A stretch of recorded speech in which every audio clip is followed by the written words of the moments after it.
Hello, everyone. Welcome back to Off Ball Takes. This is your host, Yarby Laws, and this is. Christopher Wells. Before we start, don't forget to hit the like button and sub up. It helps us out a lot. But for this Friday's episode, we're going to be talking about the All Star snubs first of all, and the second segment we're kind of going to leave as a surprise until we get to it. But off rip, the East and West reserves were announced today, or well, yesterday, and there's a lot of big names on here. Starting with Harden, he got snubbed and he was averaging 21, 6, and 11, which is Right. insane. I don't understand how he's not an all-star, especially since he hasn't missed a game, I don't think, since like December or something. Exactly. Um, Trey Young, too. He's another one. And I think he was averaging like 27 and 10 around that.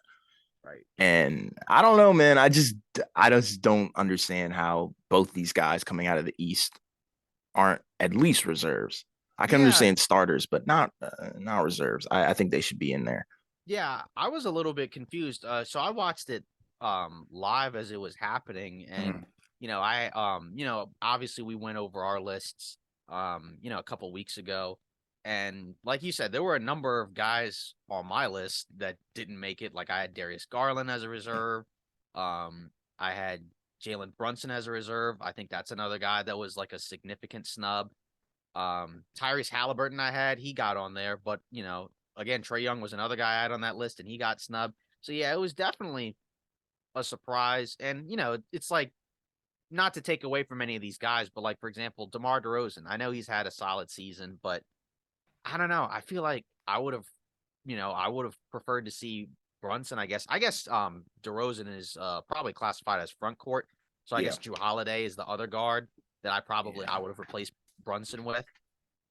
I didn't have Randall in there because I had Brunson in there. I didn't really have want to have both, yeah. but at the very least, I think Randall definitely has played well enough to get in there. Obviously we talked about Embiid being a reserve. We both had him on the reserves, but Hmm. he could easily be a starter. Yeah, I think you had Bam.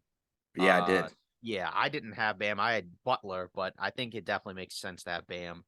Um, so yeah, the East reserves was definitely a pretty wild collection, and there were definitely some snubs. And then when you go into the Western Conference, it was also kind of strange. So, Shea Gilgis Alexander, we both had those guys. No Hmm. surprise there. Sabonis, no surprise there. Yep. Markkinen, not really a surprise. I think we both had him. Yes, we did. Yeah, Lillard was another guy. So the West we got pretty good. Paul George, I didn't have him. Me I know neither. you had Kawhi Leonard. Hmm. But yeah, I didn't pick Paul George for mine. I had Devin Booker, and Devin Right. Booker was actually one of the snubs that was not on there. And Yeah. then Jaren Jackson Jr. making his first All Star. Ah, That was the one that kind of surprised me because I was watching it live. I was kind of waiting because I thought AD was going to be the reserve. That was another person I picked, although I had him as a starter. I had him as Um, a reserve. yeah, but I was waiting for them to say his name, and it never happened. And they had the last one, and Jaren Jackson Jr. was it. And I gotta say that one kind of surprised me. I understand that he's been pretty good, but I do feel like there's been guys that have been better. And like the missed games thing, like maybe that's a factor for say Booker I and think it AD, is. but then at the same time, like there are other guys like Jaren Jackson Jr. missed a number of games early in the season. Zion. Zion has missed a ton of time. Even guys like Halliburton and Holiday, have missed stretches of the season as well. So I don't Right. know. This one was really confusing to me. I like some of the names, but then there's also others where I disagree personally. But Yeah. maybe that's just me. I think my biggest snubs were probably Garland and De'Aaron Right. Fox because, Oh yeah, that's another one. yeah, you already know I had Darius Garland as one of my starters. So for Right. him to not even make the game at all is a crime. That's a Yeah. war crime because there's no way. Yeah. I didn't have De'Aaron Fox on my list, but I definitely like wouldn't have had an issue with him being an all-star because he's played so well. Yeah, And Sacramento's played really well with him. So yeah, I don't know. I disagreed with a number of guys on the list. I didn't even have it was funny because when you mentioned Harden, I didn't have Harden on my reserves list. right. But again, like it's another guy where if he was on there, I think like he's deserving of it because he's played really well and the Sixers have been really good. Yeah, So I and mean, I don't know. This one was kind of a disappointment to me. Um, but Yeah. I do think at the same time it is still going to be interesting because I know the format is different for this All-Star game with the draft because I think it's going to be like what pickup ball I style where think they so, yeah. yeah, where they pick it live like before the game. That's going to be interesting. I'm kind of curious to see who picks Marketing first since he's playing for Utah and Yeah. the All-Star game is in Salt Lake City. Yeah. But, I do wonder who the guys are going to pick. We know the captains are LeBron and Giannis, right? So, Hmm. yeah, it's going to be interesting to see what happens come All-Star weekend. And I can't remember if it was last episode or the episode before, but I really enjoyed or I really enjoy when the NBA gets innovative. Like this is going to be this arguably might be the best All-Star game of all Yeah. time just because of the fact that they're literally playing pickup basketball with all these Yeah, guys and all these names. Like it's going to exactly. be so much fun. And you factor in like we mentioned guys that aren't even gonna be in the All-Star game. Like that's how good the league is. Now, some of these guys may get in as we have injury replacements, but the fact that again, like Joel Embiid is a reserve, right? The Yeah. fact that a guy like AD isn't even on the All-Star team, like that just goes to show like how deep and talented this league is. So, there are some positive takeaways, but at the Oh same yeah. time, I don't know. I don't like a number of the selections that they had. And again, that's no disrespect to any of the players because they've Right. all a lot of them have played really well, and I think you could make a case for some of them, but I just disagree with some of the choices. Yeah, me too. I think the biggest standouts, like you said, Holiday is definitely one of them. Like he's a great player, but I don't know, man. It's just his. I don't see him as an all-star. That's all. I Right. think he's a great player, but I definitely don't see him as an all-star over a lot of the guys who were snubbed. I'm not sure if I mentioned Anthony Edwards. He wasn't selected either, so Right. which is insane. Yeah, I don't know, dude. So I guess we can move on into our surprise-ish sort of Yeah. segment. So obviously, if you've been following the NBA, LeBron, is closing in on the all-time scoring record as of this recording. He's 63 points away from Kareem Abdul-Jabbar. Their game against the Pacers wrapped up not too long ago. So now he's 63 points away. Um Oh, so it's pretty crazy because, oftentimes we tend to talk about him, as more of like a magic type player, like a passer, right. playmaker, but we don't really talk of him about him as a scorer. But now he's, pretty close within the next, few games or so. He's gonna be the guy that scored more points than anybody in NBA Yep. history, which is, kind of insane to think about. Even at this stretch of his career in year 20, obviously there's been, a number of guys, I think maybe around 10 or 11 that have played about 20 seasons. Right. But most of those guys in year 20, they were, done, right? Like a lot of those guys were, either putting up single digit numbers or maybe like, 10, 12 points a game. Yep. But, he's in here still averaging 30, which is just crazy. So I kind of want to like get into maybe a couple of our favorite moments. And also just like as like a just like as another extra side thing, like our quote unquote least favorite moments. So I'll start with you personally. So I think what would you say is your favorite moment over the course of his career? LeBron's highlight of his career was definitely his Taco Tuesday stretch. I'm kidding. I'm kidding. But no, he's a funny guy. Like he might be the funniest NBA player of all time. Like anytime I look at him, I just can't help but laugh. But I do appreciate his greatness. Yeah, that's my Um, favorite saying. yeah. But yeah, LeCap James, dude. I mean, the guy is so funny. But no, on a serious note, I think my favorite play from his entire career was against the Lakers. So he's in Cleveland. I'm not sure what year it was. It might have been, I don't think it was 2016, but he did like so J.R. Smith took like a fadeaway mid range or three or something. Basically, the ball ricocheted off the rim and then it hit. I think it was either Mozgov or Zizic. I don't know. Either one. Doesn't matter. But the ball kind of rebounded off of him. And then LeBron caught it at the top of the key. And then he pass faked to Kyle Korver and then had the entire Laker team going towards Korver. But then Zizic or Mozgov was down in the paint. And then he just does the most beautiful no look pass I've ever seen in my life. Like, Yeah. and that just goes to show you his playmaking ability. Like, I know we're talking about his scoring, but he's definitely one of the greatest playmakers of all time Yeah. because there's no way you can manipulate the entire court like that Hmm. with just the subtle movement of your arm and the ball. Like, it was just insane. Exactly. Like that is my favorite LeBron play of all time. Yeah. So my favorite moment, I think, of course, I don't think this one has to be stated, but of course, the chase down block, on Andre Iguodala, 2016 Game 7. I mean, the timing on that block. I mean, I saw it live. Well, not in person, but like on TV as it was Yeah, happening. And if it was like a split second later, that could have been a goal 10.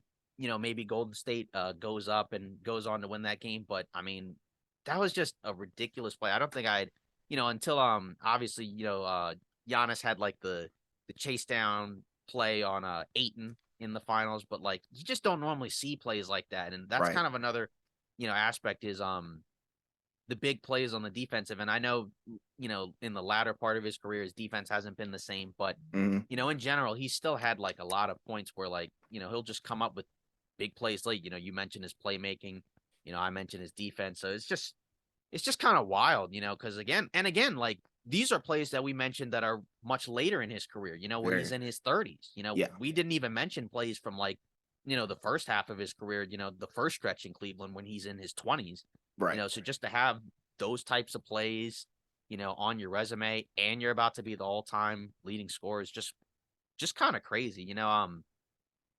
There's people online say for example somebody that I follow, Kevin O'Connor, is on the Ringer, and he always kind of tends to say don't take guys for granted. And so it's just kind of like a reminder of like you can't take these guys for granted. These guys Very are true. really good, and just in the moment as we're watching them as fans, it's just kind of amazing to see these plays, Yeah. in my opinion.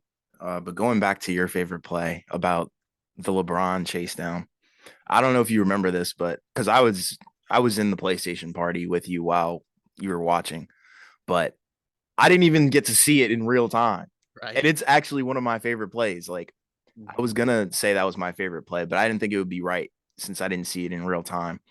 Um, but yeah, you were like, "Holy crap, he just got a chase down." I was like, "Bro, what? I'm missing it." Yeah. Exactly. That was insane. Yeah. So on to the next one. We were also, as kind of like a joke, I guess, sort of go into our least favorite moment. So do you want to go into your least favorite moment and then I'll do Yeah, mine? I'll start with mine. All right. Um, my least favorite LeBron James moment is when he hit the most ridiculous turnaround fadeaway three against my Wizards. Mhm. We were at home, and I mean, Kevin Love just chucked the thing down the freaking court. I think it was Kevin Love. Yeah, Correct me it if I'm was. wrong. It Love was. just chucked it like Hail Mary. Mhm. Braun catches it at the elbow cornerish area, and then he just fades. Everyone's like, no shot, right? It's a packed house, but he just sinks it. And I was like, are you kidding me, bro?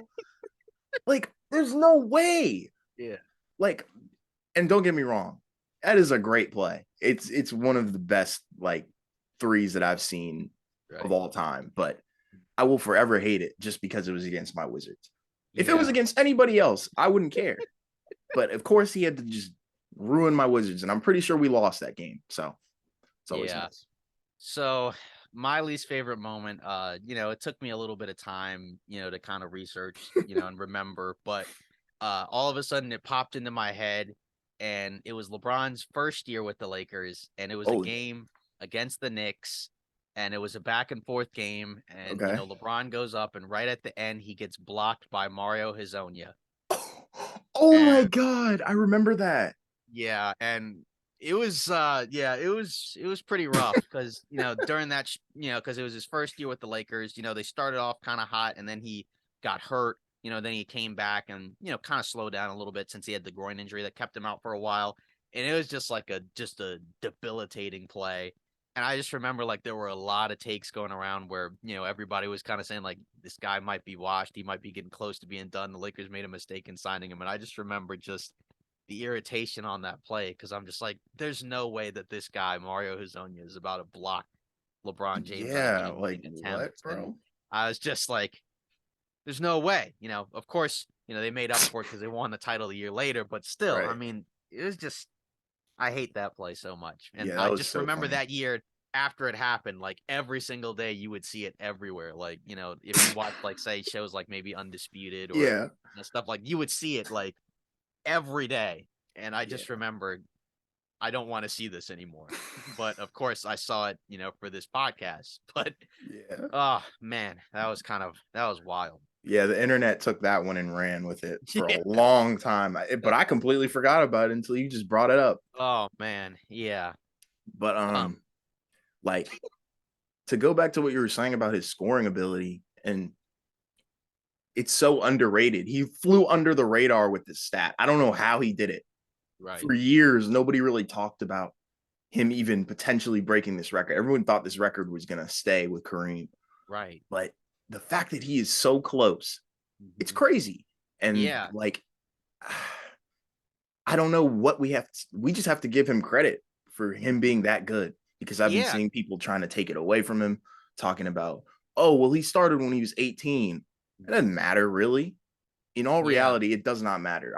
There's a bunch of players that have started when they were 18, but they didn't Right. accomplish what LeBron did, Yeah. or is I think doing. yeah, exactly. And it's kind of like when you think about it, scoring wise, I think they also had the other record where he's had like, well over 1,000 consecutive games of scoring in double figures, It's crazy. so at least as far as the regular season goes, but still, like, I mean, that kind of goes to show it takes a lot to, be able to do that in this league, I mean, so it's just hats off, and it's crazy how we've gotten to this point because years ago, we would kind of talk about guys that we thought, could break the record in points. We might mention guys like, say, Kevin Durant, Mm-hmm. people like that. But nobody ever really mentioned LeBron, even though, Nope. like, he was, usually up there. I know Kobe was mentioned before he tore his Achilles. Right.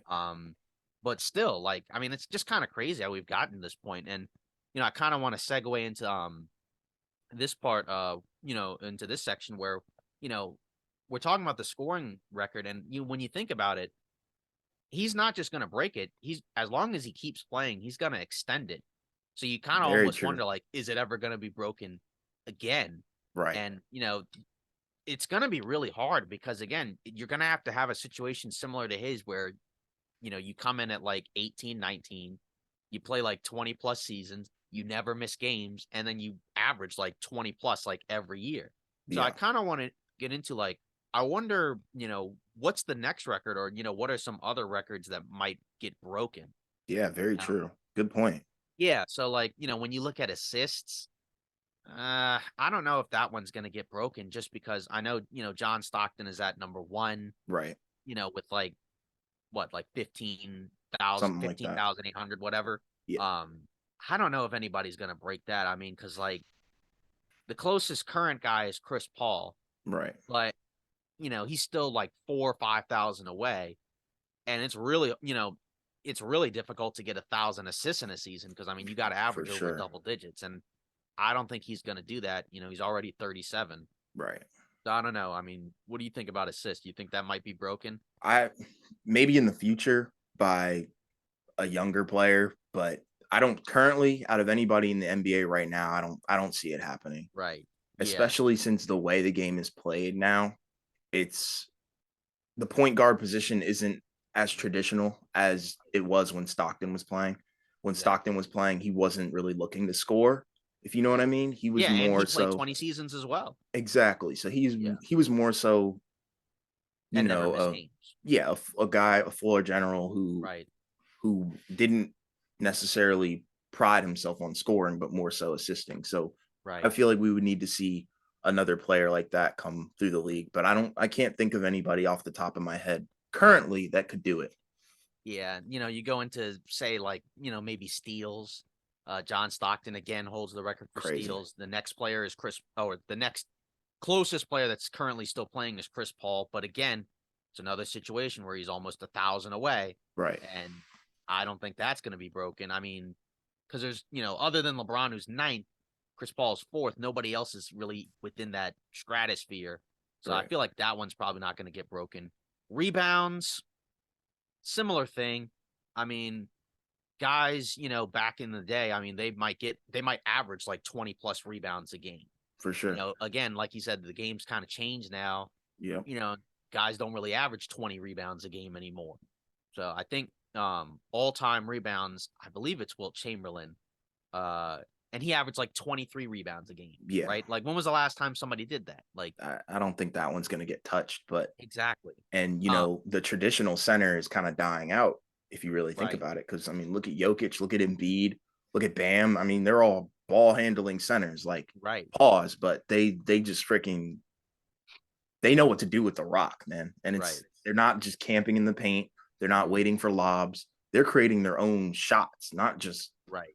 you know waiting in the paint to dunk it. They're moving. Like they could Yeah. arguably really run the offense. One record that I think is kind of interesting, and I wonder if this one may honestly be harder to break, like, or less likely to be broken than the LeBron one. Really? Um, is so this is kind of like a randomish one, but like AC Green. So Okay. he set a record for the most consecutive games played. Oh So he wow. played 1,192 straight games. Holy So cow. he basically went like 15 years or so, like without missing a game. That's insane. Yeah, 15 straight seasons without missing a game. I do kind of wonder, like, if that's a record that may be harder to break, with guys, sitting out and missing games now, not always playing in back to backs. Um, I do wonder, like, that feels like, I know it's kind of random, but that's also another record where, like, I know the points one is going to be really hard, but I feel like that might be more likely to get, to not be broken than the scoring record. I don't know. What do I you think? think I think you're right, but logically speaking, you would think, oh yeah, with all the medical technology and treatments and training facilities that we have, everybody should be healthy, right? No, Right. but because you got to factor in load management, Yep. and I don't even. And I think the main issue with that record is I don't think that's a record anybody's looking to chase. You know what I mean? That Right. might be Yeah. another thing, like where it's like it's Right. too it's too random, and I don't think anybody's gonna care about it too much. It's not But as that, flashy of a record as say like, points or yeah, assists or something like that. I think Mikal Bridges, I think, is a guy, if I'm not mistaken, he's a guy that has played pretty much every game in his career. But again, like, I mean, again, he'd have to play for 15 straight seasons. right. I don't think that's gonna be possible, especially with the way the game is played and the way the game is coached as well. Right. Um, and like I said, people are a little bit more cautious now because back in the day, people played through injuries a lot, Right. and people don't really acknowledge that too often. But nowadays, people don't really play through injuries until playoff time, Right. more than likely, unless Exactly. your team is in the hunt for something and you need to just plow through and push through. But Right. we don't see people play through injuries Mm. very often anymore. So I think that's another factor that we have to take into account. Yeah, exactly. All right, so I guess we can wrap it up with some rumors. Yeah, All right, so obviously this is a name that we've heard a ton. We can, go into it again. So Brian Windhorst mentioned, for example, that there's like 6, 7 teams eyeing, say, OG Anunoby, right? right. That's Toronto Raptors. So I don't know. Again, it's kind of like another situation where they've mentioned, like, a team might be willing to give up 3 first-round picks for him. I don't know. That feels like a lot. Yeah, I that mean, that's too much. I do like OG Anunoby, and I think he could really help a team, but I feel like I would be good with two. I think much more than two, Right. and I think you're kind of pushing it. Yeah. Um yeah, two is the most I would go for. I think we said this on another episode, so it's kind of Yeah, just rehashing stuff that's right. still in Um, circulation, but two is the most I would definitely go. yeah. But we'll see what happens. Shams Karania mentions Blazers pursuing Jared Vanderbilt. Um, it's kind of interesting because it's a name that people had sort of brought up in trade rumors, but it wasn't necessarily like a lot of reporting behind him getting moved. Right. Um, that is a guy that I do think could really help out a team like a Portland, who probably needs a little bit more front court help. Yeah. I know they got Jeremy Grant, who's pretty good, and they're also going to have to pay him, and reportedly he's looking for, huge money. Right. But I don't know. I do kind of like that. I do wonder what Utah is going to do because that is a team, that, we'll get into this um probably next podcast with the trade deadline stuff. Yeah. But that is kind of a team that, it'll be interesting to see what they do with their guys since they have a lot of guys that could potentially move. Yeah, I like Vanderbilt anywhere, to be honest. Like, I can see a whole bunch of teams where he could Yeah. fit, but Portland, that would make a lot of sense to me. Yeah. And I think now that he's kind of added sort of like a corner 3-point shot, so he's not just like a, interior guy anymore. Right. You don't have to worry about him as much in terms of like impacting the floor spacing negatively Right. because he has quietly had like a, solid year shooting corner threes, for Yeah. Utah, which is something he didn't really show in Minnesota, but he didn't Yeah. have to do it in Minnesota. So, Yeah, he definitely has added that stretch big facet to his game. and then I guess we can wrap it up with Zach Lavine.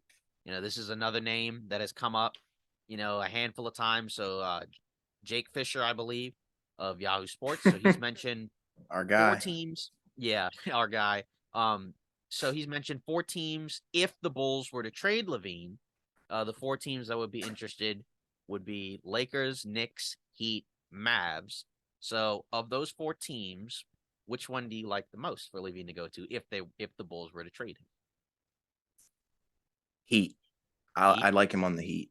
Okay. I think, and it's not even about fit. It's more about help. I think they need him the most, but Okay. I could be wrong. Interesting. I almost feel like it's kind of a half toss up between either the Knicks or the Mavs. Okay. Because like with the Knicks, I mean, they messed up, I think, in terms of not getting Donovan Mitchell. Yeah. And I know Zach Lavine is not the same as Donovan Mitchell, but I do think, in a different role with New York, it would be kind of interesting to see, him play, in that New York environment. And then with Dallas, Dallas has been kind of up and down. Yeah. And, obviously Luka's pretty, is great, but like they need another, reliable, more reliable-ish second option because it just, of course he's good enough that he could win you around, maybe 2, as we saw last season. But, Right. If Dallas wants to take that next step towards actually being like a legit contender, I think he needs a little bit more help. Yeah. So I think, like I said, either Dallas or New York would work. The Lakers, even as a Laker fan, I'm not really like a huge fan of like trading for him. And it's not even because like I'm not a big fan of Lavine. I mean, like part of it is like the contract is pretty big.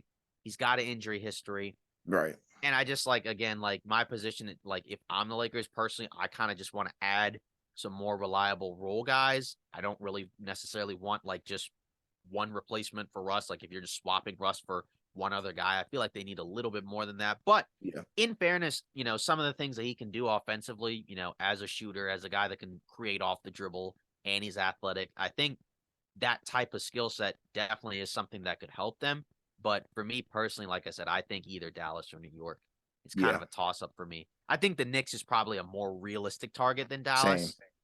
Same. Because I think they have a little bit more to trade that maybe Chicago would want, like in terms of picks. Right. Yeah, since that's what everybody's after. Yeah, exactly. But I don't know. I like both of those, but I think the Knicks is probably the one that I think could get him if it was down to those 2 teams. Yeah. But Miami, I do like that too, because they definitely could use some help because they're not quite the same as they were last season. Right. And and I do think they need a little bit more help. Yeah. It's just kind of weird because, you already have Hero. So, I mean, would you swap true. Hero and Lavine, or, would you kind of, I don't know. I don't think the Bulls would do like Lowry for Lavine. No, I don't think they would either. I don't know, because I just feel like if you're Chicago, I mean, I don't know, because they're in a weird position. If they were to trade Lavine, it almost feels like they would be in a position where they're kind of blowing it up. But there's also been some rumors and reporting suggesting that they don't really want to blow it up. Right. So I don't know. I mean, we'll find out, next Thursday, of course. And, again, just to reiterate, we are going to do a live stream reacting to the trade deadline, through Discord and YouTube and whatnot. So, and, we'll be interacting, we'll be talking. So I think it's going to be a really good time. It's going to be fun. But I have a couple things to add to the whole Lavine thing. Yeah. First of all, I have a question for you. Well, actually, let me say this about the Bulls. I think there's a lot of uncertainty with the Bulls in general. Yeah, I especially agree. with Lonzo Ball. Like nobody knows what's going on with him. Apparently, they said Yeah. they don't know why he's still feeling pain in his knee or Apparently he something like doesn't that. know. Exactly, and he's gone to multiple doctors, so I don't know what's going Right. on with Lonzo. Prayers for that. Um, Exactly. Yeah. but I think there's a lot of uncertainty, so I could see them blowing it up. I heard they're not too keen on Vucevic. I've heard his name being tossed around Yeah. in rumors. Right. DeRozan's DeRozan. He's going to do what he does. Yeah. But and All-star Lavine, reserve. exactly. And Lavine with the whole with I think there was some drama early on in the Yeah. season or Yeah, earlier, but he got benched late in the game in favor yeah, of DeRozan, and they had some issues, but there hasn't been too much of that reported lately, but right. we'll have to So I see. don't know. They could blow it up. And the question I was going to ask was, do you think Lavine is overrated? Hmm. I feel like a few seasons ago, I feel like there were a lot of people that were really negative on Zach Lavine when he Yeah. was like, first kind of playing in Chicago, because I Hmm. think a lot of people felt like he was putting up empty stats, Very where true. he's scoring a lot, but like the team's not really winning. Right. And then I think last season when the Bulls had, that early stretch of the season where they were really good towards the top of the East, it went away. Hmm. Um, and now since he's, I think he had a procedure over the off season, and Yeah. kind of started the season off slow. So it almost kind of feels like it's, I don't know, kind of normalizing. I feel like he's kind of at a point now where it's like he's just not, I don't think he's talked about enough at this point to be True. considered overrated. Very But true. at the same time, I don't think he's necessarily underrated because people do know who he is. So I don't know. Like I said, I just feel like early on in his Chicago career, I definitely think a lot of people thought he was overrated. And I think Okay. he's kind of done some good things to kind of turn that narrative around. But, again, it is unfortunate the injuries because he was really good last season. Yeah. All fair points. Mm-hmm. All right, so I think that's it for today's episode of Off Ball Takes. Again, like we mentioned before, don't forget to like, comment, and subscribe. As I mentioned, we are going to do a live stream reaction to the trade deadline on Thursday, through Discord, YouTube and whatnot, and it should be fun. It's just gonna be a great time. Oh Hopefully yeah. there's a lot of movement. We're gonna talk about it, uh, and get into it for our next podcast. But up until then, thanks for listening. Have a good weekend, and we'll see you on Monday.